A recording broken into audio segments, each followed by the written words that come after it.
ನಮಸ್ಕಾರ. ಮುಖ್ಯಾಂಶಗಳು. ಬಿಹಾರ ವಿಧಾನಸಭಾ ಚುನಾವಣೆ ಎರಡನೇ ಹಂತದಲ್ಲಿ 55% ಮತದಾನ. ರೈತರಿಂದ 40,000 ಟನ್ ಬೇಳೆಕಾಳು ಖರೀದಿಸಿ ಕಾಪು ದಾಸ್ತಾನಿಗೆ ಕೇಂದ್ರ ನಿರ್ಧಾರ. ಸಂಜೀವ್ ಕುಮಾರ್ ಬಾಲ್ಯಾನ್. ಮೊಬೈಲ್ ಕರೆ ಕಡಿತ, ದೂರಸಂಪರ್ಕ ಸೇವಾದಾರರಿಂದ ಗ್ರಾಹಕರಿಗೆ ಕಡ್ಡಾಯ ಪರಿಹಾರ. ಟ್ರಾಯ್ ಸೂಚನೆ. ಹಾಗೂ ರಾಷ್ಟ್ರೀಯ ನಗರ ಜೀವನಾಧಾರ ಯೋಜನೆಯಡಿ ಯುವಜನತೆಗೆ ಕೌಶಲ್ಯ ತರಬೇತಿ. ದಿನೇಶ್ ಗುಂಡೂರಾವ್. ವಾರ್ತೆಗಳ ವಿವರ. ಬಿಹಾರ ವಿಧಾನಸಭೆಯ ಎರಡನೇ ಹಂತದ ಚುನಾವಣೆಯಲ್ಲಿ ನಕ್ಸಲ್ ಪೀಡಿತ 6 ಜಿಲ್ಲೆಗಳ 32 ಕ್ಷೇತ್ರಗಳಲ್ಲಿ ಮತದಾನ ಬಹುತೇಕ ಶಾಂತಿಯುತವಾಗಿ ಪೂರ್ಣಗೊಂಡಿದ್ದು 55% ಮತದಾನವಾಗಿದೆ ಎಂದು ಕೇಂದ್ರ ಚುನಾವಣಾ ಆಯೋಗದ ಉಪ ಆಯುಕ್ತ ಉಮೇಶ್ ಸಿನ್ಹಾ ದೆಹಲಿಯಲ್ಲಿಂದು ಸಂಜೆ ತಿಳಿಸಿದ್ದಾರೆ. के 32 निर्वाचन क्षेत्रों में चुनाव अत्यंत सफलतापूर्वक शांतिपूर्ण तरीके से समाप्त हुआ. आज के मतदान में मतदान केंद्रों की कुल संख्या 9,119 तथा मतदेय स्थलों की संख्या कुल 7,499 थी, जिसमें 55% निर्वाचकों द्वारा अपने मताधिकार का प्रयोग किया, जो विगत विधानसभा आम निर्वाचन के मुकाबले 52.03 से यदि तुलना करें तो 3% ज़्यादा है. ಕೈಮೂರ್, ರೋಹತಸ್, ಅರವಾಲ್, ಜಹನಾಬಾದ್, ಔರಂಗಾಬಾದ್ ಮತ್ತು ಗಯಾ ಜಿಲ್ಲೆಗಳಲ್ಲಿ ಸುಗಮ ಮತದಾನಕ್ಕಾಗಿ ಬಿಗಿ ಬಂದೋಬಸ್ತ್ ಕೈಗೊಳ್ಳಲಾಗಿತ್ತು. 32 ಮಹಿಳೆಯರು ಸೇರಿದಂತೆ 456 ಅಭ್ಯರ್ಥಿಗಳ ರಾಜಕೀಯ ಭವಿಷ್ಯ ವಿದ್ಯುನ್ಮಾನ ಮತಯಂತ್ರಗಳಲ್ಲಿ ದಾಖಲಾಗಿದೆ. ಮೂರನೇ ಹಂತದ ಮತದಾನ ಇದೇ ತಿಂಗಳ 28ರಂದು 50 ಕ್ಷೇತ್ರಗಳಲ್ಲಿ ನಡೆಯಲಿದೆ. ದೇಶದಲ್ಲಿ ದ್ವಿದಳ ಧಾನ್ಯಗಳ ಬೆಲೆ ಏರಿಕೆ ನಿಯಂತ್ರಿಸಿ ಸುಗಮ ಪೂರೈಕೆಗೆ ಸರ್ಕಾರ ಹಲವು ಕ್ರಮಗಳನ್ನು ಕೈಗೊಂಡಿದೆ ಎಂದು ಕೇಂದ್ರ ಕೃಷಿ ಖಾತೆ ರಾಜ್ಯ ಸಚಿವ ಡಾ ಸಂಜೀವ್ ಕುಮಾರ್ ಬಾಲ್ಯಾನ್ ದೆಹಲಿಯಲ್ಲಿಂದು ಹೇಳಿದ್ದಾರೆ. ಸರ್ಕಾರ 40,000 ಟನ್ ಬೇಳೆಕಾಳು ಕಾಪು ದಾಸ್ತಾನು ಸಂಗ್ರಹಿಸಿಡಲು ನಿರ್ಧರಿಸಿದ್ದು, ರೈತರಿಂದ 30,000 ಟನ್ ತೊಗರಿಬೇಳೆ ಹಾಗೂ 10,000 ಟನ್ ಉದ್ದಿನ ಬೇಳೆಯನ್ನು ಮಾರುಕಟ್ಟೆ ದರದಲ್ಲಿ ಖರೀದಿಸಲಿದೆ. ಮುಂದಿನ ತಿಂಗಳಿನಿಂದ ನಾಫೆಡ್ ಮುಂಗಾರು ಹಂಗಾಮಿನ ಬೇಳೆಕಾಳುಗಳ ಖರೀದಿ ಪ್ರಕ್ರಿಯೆ ಆರಂಭಿಸಲಿದೆ ಎಂದರು. ಸರ್ಕಾರ ಎಂಎಂಟಿಸಿ ಮೂಲಕ 5,000 ಟನ್ ತೊಗರಿಬೇಳೆ ಆಮದು ಮಾಡಿಕೊಂಡಿದ್ದು, ಹೆಚ್ಚುವರಿ 2,000 ಟನ್ ತೊಗರಿ ಆಮದಿಗೆ ಶೀಘ್ರ ಗುತ್ತಿಗೆ ಅಂತಿಮಗೊಳಿಸಲಿದೆ ಎಂದು ತಿಳಿಸಿದರು. 5,000 रिपोर्ट हो चुकी है, उस पर निर्णय होने वाला है. 2,000 मीट्रिक टन का टेंडर और उसके बाद 5,000 आ चुकी है. ये दाल 5,000 आ चुकी है. तुर दाल जो उस समय प्राइस होगा किसानों से सीधी खरीद की जाएगी. जो मंडी के द्वारा जो थ्राइज मंडी है उसमें किसानों से खरीद की जाएगी, जिससे किसानों को उचित मूल्य मिल सके दाल का. ಪ್ರಧಾನಿ ನರೇಂದ್ರ ಮೋದಿ ದೆಹಲಿಯಲ್ಲಿಂದು ಕೇಂದ್ರ ಮಾಹಿತಿ ಆಯೋಗದ 2 ದಿನಗಳ ವಾರ್ಷಿಕ ಸಮಾವೇಶವನ್ನು ಉದ್ಘಾಟಿಸಿದರು. ಮಾಹಿತಿ ಹಕ್ಕು ಕಾಯ್ದೆ ಜನಸಾಮಾನ್ಯರಿಗೆ ಕೇವಲ ಮಾಹಿತಿಯನ್ನು ನೀಡುವುದಲ್ಲದೆ ಅವರು ಸರ್ಕಾರವನ್ನು ಪ್ರಶ್ನಿಸಲು ಇರುವ ಅಸ್ತ್ರವಾಗಿದೆ. ಈ ಕಾಯ್ದೆ ಆಡಳಿತದಲ್ಲಿ ಸಕಾರಾತ್ಮಕ ಬದಲಾವಣೆ ತರುವ ಉದ್ದೇಶವನ್ನು ಹೊಂದಿದೆ ಎಂದ ಪ್ರಧಾನಿ, ಡಿಜಿಟಲ್ ಇಂಡಿಯಾ ಯೋಜನೆ ಮಾಹಿತಿ ಹಕ್ಕು ಕಾಯ್ದೆಗೆ ಪೂರಕವಾಗಿದ್ದು, ಮಾಹಿತಿಯನ್ನು ಆನ್ಲೈನ್ನಲ್ಲಿ ನೀಡುವ ಮೂಲಕ ಪಾರದರ್ಶಕತೆ ಹೆಚ್ಚಿಸಿ ಜನರಲ್ಲಿ ಸರ್ಕಾರದ ಬಗ್ಗೆ ವಿಶ್ವಾಸ ಹೆಚ್ಚಿಸಬಹುದು ಎಂದು ಹೇಳಿದರು. ಸಾರ್ವಜನಿಕರು ಹಾಗೂ ಸರ್ಕಾರದ ನಡುವೆ ನಂಬಿಕೆ ಮೂಡಿಸಲು ಪಾರದರ್ಶಕತೆ ಅತ್ಯಂತ ಅಗತ್ಯವಾಗಿದೆ ಎಂದು ಪ್ರಧಾನಿ ಪ್ರತಿಪಾದಿಸಿದರು.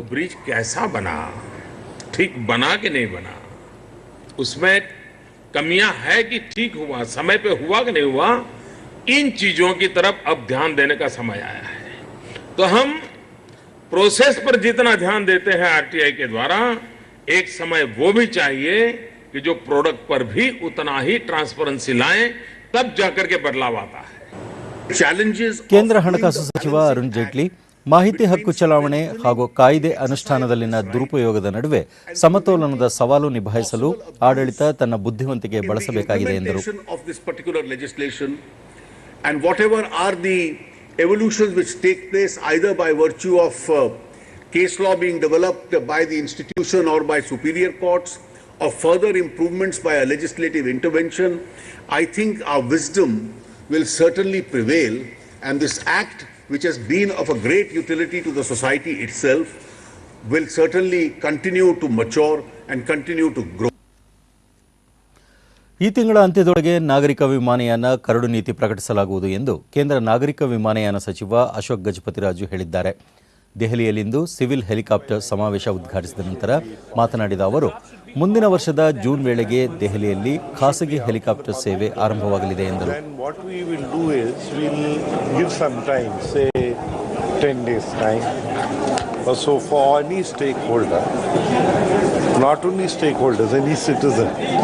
You can, as a citizen of India, make use of that. What you think in your experience. ದೂರಸಂಪರ್ಕ ಸೇವಾದಾರರು ಮುಂದಿನ ವರ್ಷದ ಜನವರಿ 1ರಿಂದ ಪ್ರತಿ ಕರೆ ಕಡಿತಕ್ಕೆ ಗ್ರಾಹಕರಿಗೆ ₹1 ಪರಿಹಾರ ಕಲ್ಪಿಸುವುದು ಕಡ್ಡಾಯ ಎಂದು ದೂರಸಂಪರ್ಕ ನಿಯಂತ್ರಣ ಪ್ರಾಧಿಕಾರ ಟ್ರಾಯ್ ಹೇಳಿದೆ. ದಿನವೊಂದಕ್ಕೆ 3 ಕರೆ ಕಡಿತಗಳಿಗೆ ಮಾತ್ರ ಪರಿಹಾರ ಅನ್ವಯವಾಗಲಿದೆ. ಕರೆ ಕಡಿತಗೊಂಡ 4 ಗಂಟೆಯೊಳಗೆ ದೂರವಾಣಿ ಗ್ರಾಹಕರಿಗೆ SMS ಮೂಲಕ ಅವರ ಖಾತೆಗೆ ಪರಿಹಾರದ ಮೊತ್ತ ಜಮಾಗೊಂಡಿರುವ ಮಾಹಿತಿ ನೀಡಬೇಕು ಎಂದು ಪ್ರಾಧಿಕಾರ ಸೂಚಿಸಿದೆ. ಪ್ರಾಧಿಕಾರದ ಆದೇಶವನ್ನು ಕೇಂದ್ರ ದೂರಸಂಪರ್ಕ ಮತ್ತು ಮಾಹಿತಿ ತಂತ್ರಜ್ಞಾನ ಸಚಿವ ರವಿಶಂಕರ್ ಪ್ರಸಾದ್ ಸ್ವಾಗತಿಸಿದ್ದು, ಕರೆ ಕಡಿತ ಸಮಸ್ಯೆ ಬಗೆಹರಿಸುವ ಬಗ್ಗೆ ದೂರಸಂಪರ್ಕ ಕಂಪನಿಗಳೊಂದಿಗೆ ಗಂಭೀರವಾಗಿ ಚರ್ಚಿಸುವುದಾಗಿ ತಿಳಿಸಿದ್ದಾರೆ.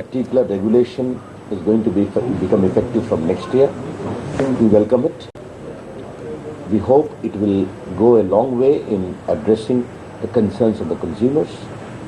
I will take this opportunity to appeal once again to all the operators to address the issue of call drops very, very seriously. ಉನ್ನತ ನ್ಯಾಯಾಲಯಗಳಿಗೆ ನ್ಯಾಯಮೂರ್ತಿಗಳ ನೇಮಕಾತಿಗೆ ಸಂಬಂಧಿಸಿದ 2 ದಶಕಗಳಷ್ಟು ಹಳೆಯದಾದ ಕೊಲಿಜಿಯಂ ಪದ್ಧತಿಯನ್ನು ಬದಲಾಯಿಸುವ ಉದ್ದೇಶದ ರಾಷ್ಟ್ರೀಯ ನ್ಯಾಯಾಂಗ ನೇಮಕಾತಿ ಆಯೋಗ ಕಾಯ್ದೆ ಅಸಾಂವಿಧಾನಿಕ ಎಂದು ಸುಪ್ರೀಂ ಕೋರ್ಟ್ ಇಂದು ತೀರ್ಪು ನೀಡಿದೆ. ಈ ಕಾಯ್ದೆಯನ್ನು ಪ್ರಶ್ನಿಸಿ ಸಲ್ಲಿಸಲಾಗಿರುವ ಅರ್ಜಿಗಳನ್ನು ವಿಸ್ತೃತ ಪೀಠದ ಪರಾಮರ್ಶೆಗೆ ಒಪ್ಪಿಸಬೇಕೆಂದು ಕೇಂದ್ರ ಸರ್ಕಾರದ ಕೋರಿಕೆಯನ್ನು ನ್ಯಾಯಾಲಯ ತಿರಸ್ಕರಿಸಿದೆ. ಪ್ರಕರಣದ ಮುಂದಿನ ವಿಚಾರಣೆಯನ್ನು ನವೆಂಬರ್ 13ರಂದು ಕೈಗೆತ್ತಿಕೊಳ್ಳಲು ನ್ಯಾಯಪೀಠ ನಿರ್ಧರಿಸಿದೆ. ಕೇಂದ್ರ ಕಾನೂನು ಸಚಿವ ಡಿ.ವಿ. ಸದಾನಂದಗೌಡ ರಾಷ್ಟ್ರೀಯ ನ್ಯಾಯಾಂಗ ನೇಮಕಾತಿ ಆಯೋಗ ಕಾಯ್ದೆಯನ್ನು ಸಂಸತ್ತಿನ ಉಭಯ ಸದನಗಳು ಸರ್ವಸಮ್ಮತದಿಂದ ಅನುಮೋದಿಸಿವೆ. 20 ರಾಜ್ಯಗಳ ವಿಧಾನಸಭೆಗಳು ಕೂಡ ವಿಧೇಯಕವನ್ನು ಬೆಂಬಲಿಸಿವೆ. ಜನರ ಆಶಯಕ್ಕೆ ಅನುಗುಣವಾಗಿ ಕಾಯ್ದೆಯನ್ನು ರೂಪಿಸಲಾಗಿತ್ತು ಎಂದು ಹೇಳಿದರು.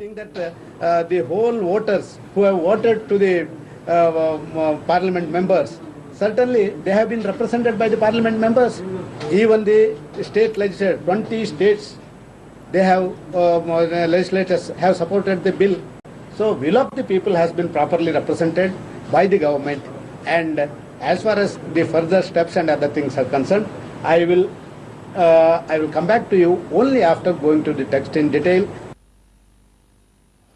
ಬೆಂಗಳೂರಿನಲ್ಲಿಂದು ಆಯೋಜಿಸಲಾಗಿದ್ದ ಭಾರತೀಯ ಏರೋಸ್ಪೇಸ್ ಮತ್ತು ರಕ್ಷಣಾ ವಲಯದಲ್ಲಿ ಸುಸ್ಥಿರ ಸಂಶೋಧನೆ ಮತ್ತು ಅಭಿವೃದ್ಧಿ ಕುರಿತ ಡಾಕ್ಟರ್ ಎಪಿಜೆ ಅಬ್ದುಲ್ ಕಲಾಂ ಸ್ಮರಣಾರ್ಥ 2 ದಿನಗಳ ವಿಚಾರ ಸಂಕಿರಣವನ್ನು ರಕ್ಷಣಾ ಸಚಿವ ಮನೋಹರ್ ಪರಿಕರ್ ಉದ್ಘಾಟಿಸಿ ಏರೋಮ್ಯಾಗ್ ಏಷ್ಯಾ ನಿಯತಕಾಲಿಕೆ ಬಿಡುಗಡೆ ಮಾಡಿದರು.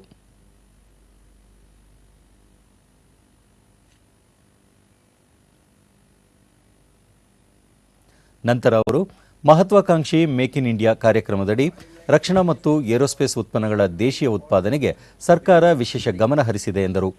ಮೇಕ್ ಇನ್ ಇಂಡಿಯಾ ಕಾರ್ಯಕ್ರಮ ವಿದೇಶಿ ವಿನಿಮಯ, ಕೌಶಲ್ಯಾಭಿವೃದ್ಧಿ, ಅರ್ಥವ್ಯವಸ್ಥೆ ಮತ್ತು ತಂತ್ರಜ್ಞಾನ ಅಭಿವೃದ್ಧಿಗೆ ಸಹಾಯಕವಾಗಲಿದೆ. ಏರೋಸ್ಪೇಸ್ ಮತ್ತು ರಕ್ಷಣಾ ವಲಯದ ಸಂಶೋಧನೆ ಮತ್ತು ಅಭಿವೃದ್ಧಿ ಅತಿ ಮುಖ್ಯವಾದ ಕ್ಷೇತ್ರವಾಗಿದ್ದು, ಬೃಹತ್ ಶಸ್ತ್ರಾಸ್ತ್ರ ಉತ್ಪಾದನೆಯಂತಹ ನಿರ್ದಿಷ್ಟ ವಲಯಗಳ ಅಭಿವೃದ್ಧಿಗೆ ಸರ್ಕಾರ ಆದ್ಯ ಗಮನ ನೀಡಿದೆ ಎಂದು ತಿಳಿಸಿದರು. Major component of this government which probably can result into a sea change in the attitude. Make in India in defense and aerospace is particularly more important, more so because it's a strategic requirement. It can save a lot of foreign exchange. It can develop skill sets. It can develop skilled manpower. It can contribute to the economy of the country.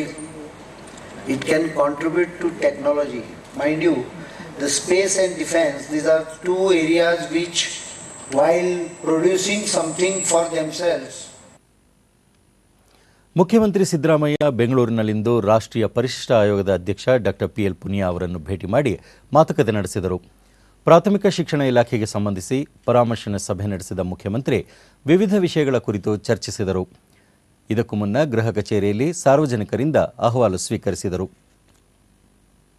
ಪರಿಶಿಷ್ಟ ಜಾತಿ ಸಮುದಾಯದವರ ಅಭಿವೃದ್ಧಿಗಾಗಿ ಕರ್ನಾಟಕ ಸರ್ಕಾರ ಅನೇಕ ಪ್ರಗತಿಪರ ಕಾರ್ಯಕ್ರಮಗಳನ್ನು ಹಮ್ಮಿಕೊಂಡಿದ್ದು ಅವರ ಆರ್ಥಿಕ ಸ್ಥಿತಿಗತಿ ಸುಧಾರಿಸುವಲ್ಲಿ ಉತ್ತಮ ಕಾರ್ಯ ಕೈಗೊಂಡಿದೆ ಎಂದು ರಾಷ್ಟ್ರೀಯ ಪರಿಶಿಷ್ಟ ಜಾತಿಗಳ ಆಯೋಗದ ಅಧ್ಯಕ್ಷ ಡಾಕ್ಟರ್ ಪಿಎಲ್ ಪುನಿಯಾ ಬೆಂಗಳೂರಿನಲ್ಲಿಂದು ತಿಳಿಸಿದ್ದಾರೆ. ಸುದ್ದಿಗೋಷ್ಠಿಯಲ್ಲಿ ಅವರು ನಿನ್ನೆ ಎಲ್ಲ ಬ್ಯಾಂಕುಗಳು, ಸರ್ಕಾರೇತರ ಸಂಘಟನೆಗಳು, ಶಾಸಕರು ಹಾಗೂ ಸಮಾಜ ಕಲ್ಯಾಣಾಧಿಕಾರಿಗಳೊಂದಿಗೆ ಸಭೆ ನಡೆಸಿ ಮಾಹಿತಿ ಪಡೆಯಲಾಗಿದೆ ಎಂದು ಹೇಳಿದರು. ರಾಜ್ಯದಲ್ಲಿ ಪರಿಶಿಷ್ಟ ಸಮುದಾಯದ ಸಾಕ್ಷರತಾ ಪ್ರಮಾಣ ಹೆಚ್ಚಾಗಿದ್ದು ವಿದ್ಯಾರ್ಥಿ ನಿಲಯಗಳಿಗೆ ಅಗತ್ಯ ಮೂಲಸೌಕರ್ಯ ಒದಗಿಸಿರುವುದು ಹಾಗೂ ವಿದ್ಯಾರ್ಥಿ ವೇತನ ವ್ಯವಸ್ಥೆ ತೃಪ್ತಿಕರವಾಗಿದೆ. ಬೆಂಗಳೂರಿನಲ್ಲಿ ಜಾರಿಗೆ ತಂದಿರುವ ಆನ್ಲೈನ್ ದೂರು ಸಲ್ಲಿಕೆ ವ್ಯವಸ್ಥೆಯನ್ನು ರಾಜ್ಯದೆಲ್ಲೆಡೆ ವಿಸ್ತರಿಸುವಂತೆ ಸರ್ಕಾರಕ್ಕೆ ಸಲಹೆ ನೀಡಲಾಗಿದೆ ಎಂದರು. ಸಫಾಯಿ ಕರ್ಮಚಾರಿಗಳ ಯೋಗಕ್ಷೇಮಕ್ಕೆ ಇನ್ನಷ್ಟು ಕಾರ್ಯಕ್ರಮಗಳನ್ನು ಹಮ್ಮಿಕೊಳ್ಳಬೇಕಿದೆ. ಅವರನ್ನು ಖಾಯಂ ಉದ್ಯೋಗಿಗಳನ್ನಾಗಿ ನೇಮಕ ಮಾಡಿಕೊಳ್ಳುವ ಕುರಿತಂತೆ ಸರ್ಕಾರಕ್ಕೆ ಸಲಹೆ ನೀಡಲಾಗಿದೆ. ಜತೆಗೆ ಪರಿಶಿಷ್ಟ ಜಾತಿಯವರಿಗೆ ವಿವಿಧ ಜಿಲ್ಲೆಗಳಲ್ಲಿ ದೇವಸ್ಥಾನ ಪ್ರವೇಶಕ್ಕೆ ನಿರ್ಬಂಧ ಹೇರಲಾಗಿರುವ ಪ್ರಕರಣಗಳ ಬಗ್ಗೆ ಗಂಭೀರ ಕ್ರಮ ಕೈಗೊಳ್ಳುವಂತೆಯೂ ತಿಳಿಸಲಾಗಿದೆ ಎಂದರು.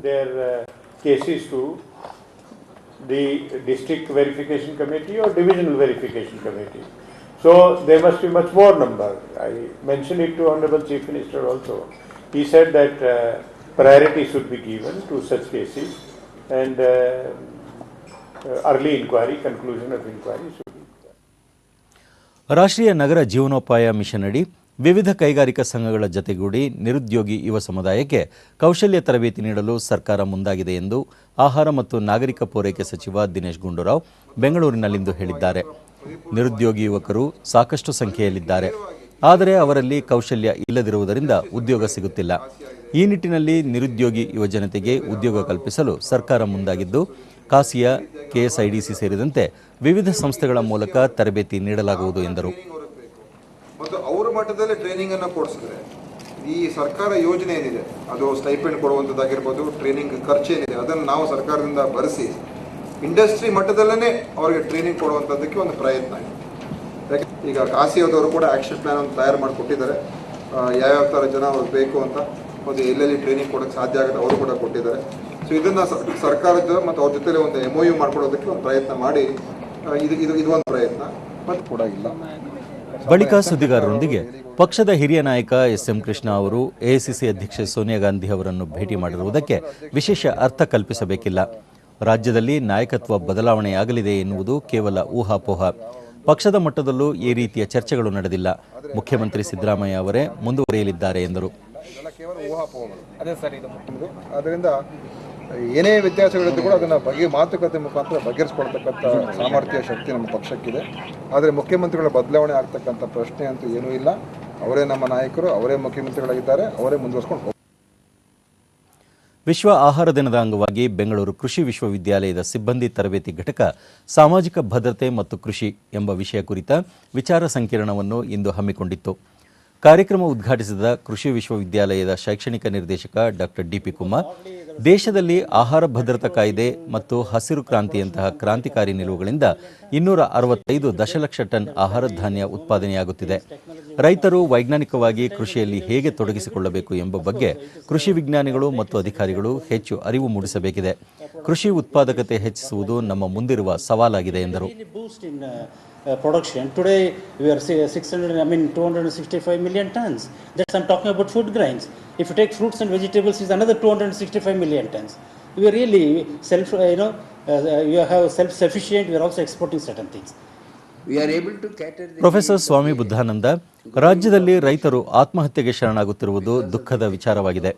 ಕೃಷಿಯನ್ನು ಇನ್ನಷ್ಟು ಆಧುನೀಕರಣಗೊಳಿಸುವ ಅಗತ್ಯವಿದ್ದು ಪ್ರದೇಶದಿಂದ ಪ್ರದೇಶಕ್ಕೆ ಕೃಷಿಯಲ್ಲಿ ಸಾಕಷ್ಟು ಬದಲಾವಣೆ ತರುವ ಅವಶ್ಯಕತೆ ಇದೆ ಎಂದರು. We are able to cater the needs of the increased population. Dakshina Kannada ಜಿಲ್ಲೆಯ ಮೂಡುಬಿದಿರೆಯಲ್ಲಿ ಹಮ್ಮಿಕೊಂಡಿದ್ದ ಸಮಾರಂಭದಲ್ಲಿ ಹಿರಿಯ ಸಾಹಿತಿ ಡಾಕ್ಟರ್ ಗಿರೆಡ್ಡಿ ಗೋವಿಂದರಾಜ ಹಾಗೂ ಡಾಕ್ಟರ್ ಕಾತ್ಯಾಯಿನಿ ಕುಂಜಿಬೆಟ್ಟು ಅವರಿಗೆ ವರ್ಧಮಾನ ಸಾಹಿತ್ಯ ಪ್ರಶಸ್ತಿ ನೀಡಿ ಗೌರವಿಸಲಾಯಿತು. ಪಾರಿಭಾಷಿಕ ಶಬ್ದಗಳನ್ನು ಉಪಯೋಗ ಮಾಡಿ ಹೊಸ ಪ್ರಶಸ್ತಿ 25,000 ನಗದು ಹಾಗೂ ಫಲಕ ಒಳಗೊಂಡಿದೆ. ಬಳಿಕ ಡಾಕ್ಟರ್ ಗಿರೆಡ್ಡಿ ಗೋವಿಂದರಾಜ ಸೈದ್ಧಾಂತಿಕವಾಗಿ ಪಾರಿಭಾಷಿಕ ಶಬ್ದಗಳನ್ನು ಬಳಸಿ ವಿಮರ್ಶೆ ಮಾಡುವುದರಿಂದ ಅದು ಜನರಿಗೆ ಬೇಗ ಅರ್ಥವಾಗುವುದಿಲ್ಲ. ಸರಳವಾದ ಹಾಗೂ ಅರ್ಥವಾಗುವ ಭಾಷೆಯಲ್ಲಿ ವಿಮರ್ಶಾ ಗ್ರಂಥದ ಅಗತ್ಯವಿದೆ ಎಂದರು. ಒಳ್ಳೆಯದು ಅಂತನ್ನುವಂಥದ್ದು ಒಂದು ಯೋಚನೆ ಬಂದು ಸುಮಾರು 8-10 ವರ್ಷದಿಂದ ನಾನು ಏನೂ ಬರದೇ ಇರಲಿಲ್ಲ. ವಿಮರ್ಶೆ ಬರೆಯೋದನ್ನೇ ಒಂದು ಥರ ನಿಲ್ಲಿಸಿಬಿಟ್ಟಿದ್ದೆ. ಮೈಸೂರು ದಸರಾ ಅಂಗವಾಗಿ ಮಹಿಳೆಯರ ಸ್ವಯಂ ರಕ್ಷಣೆಗಾಗಿ ಅನುಸರಿಸಬೇಕಾದ ಕ್ರಮಗಳ ಕುರಿತ ದಸರಾ ನಾರಿ ಶಕ್ತಿ ಪ್ರದರ್ಶನಕ್ಕೆ ಲೋಕೋಪಯೋಗಿ ಸಚಿವ ಎಚ್.ಸಿ. ಮಹದೇವಪ್ಪ ಇಂದು ಚಾಲನೆ ನೀಡಿದರು. ಮಹಿಳಾ ಕರಾಟೆ ಪಟುಗಳು ರೋಮಾಂಚನಕಾರಿ ಪ್ರದರ್ಶನ ನೀಡಿದರು.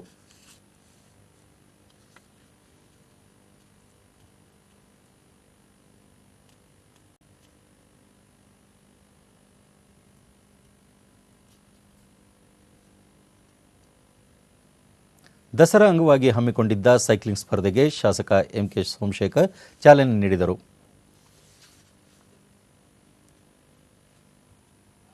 ಭಾರತ ಮತ್ತು ದಕ್ಷಿಣ ಆಫ್ರಿಕಾ ನಡುವಿನ ಏಕದಿನ ಕ್ರಿಕೆಟ್ ಸರಣಿಯ 3ನೇ ಪಂದ್ಯ ನಾಡಿದ್ದು ಗುಜರಾತ್ನ ರಾಜ್ಕೋಟ್ನಲ್ಲಿ ನಡೆಯಲಿದ್ದು ಉಭಯ ತಂಡಗಳು ಅಲ್ಲಿಗೆ ಆಗಮಿಸಿವೆ. 5 ಪಂದ್ಯಗಳ ಸರಣಿಯ ಮೊದಲೆರಡು ಪಂದ್ಯಗಳಲ್ಲಿ ಉಭಯ ತಂಡಗಳು 1-1 ಸಮಬಲ ಸಾಧಿಸಿವೆ. ಪಂದ್ಯಕ್ಕೆ ಬಿಗಿ ಭದ್ರತೆ ಕಲ್ಪಿಸಲಾಗಿದೆ ಎಂದು ಪೊಲೀಸ್ ವರಿಷ್ಠಾಧಿಕಾರಿ ಗಗನ್ದೀಪ್ ಗಂಭೀರ್ ತಿಳಿಸಿದ್ದಾರೆ.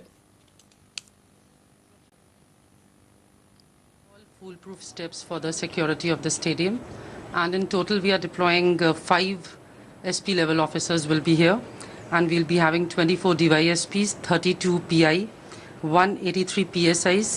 Then we'll be having round about 1400 policemen, including women police and traffic policemen. And ಕೊನೆಯಲ್ಲಿ ಮತ್ತೊಮ್ಮೆ ಮುಖ್ಯಾಂಶಗಳು. ಬಿಹಾರ ವಿಧಾನಸಭಾ ಚುನಾವಣೆ 2ನೇ ಹಂತದಲ್ಲಿ 55% ಮತದಾನ.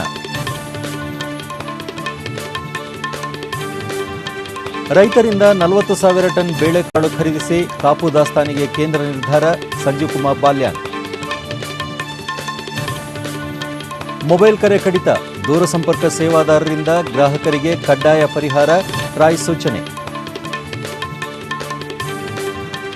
ಹಾಗೂ ರಾಷ್ಟ್ರೀಯ ನಗರ ಜೀವನಾಧಾರ ಯೋಜನೆಯಡಿ ಯುವಜನತೆಗೆ ಕೌಶಲ್ಯ ತರಬೇತಿ, ದಿನೇಶ್ ಗುಂಡೂರಾವ್. ಇಲ್ಲಿಗೆ ಇಂದಿನ ವಾರ್ತಾ ಪ್ರಸಾರ ಮುಕ್ತಾಯವಾಯಿತು. ನಮ್ಮ ಮುಂದಿನ ವಾರ್ತಾ ಪ್ರಸಾರ ನಾಳೆ ಬೆಳಗ್ಗೆ 7:45 ಡಿಡಿ 1 ಹಾಗೂ ಚಂದನದಲ್ಲಿ. ನಮಸ್ಕಾರ.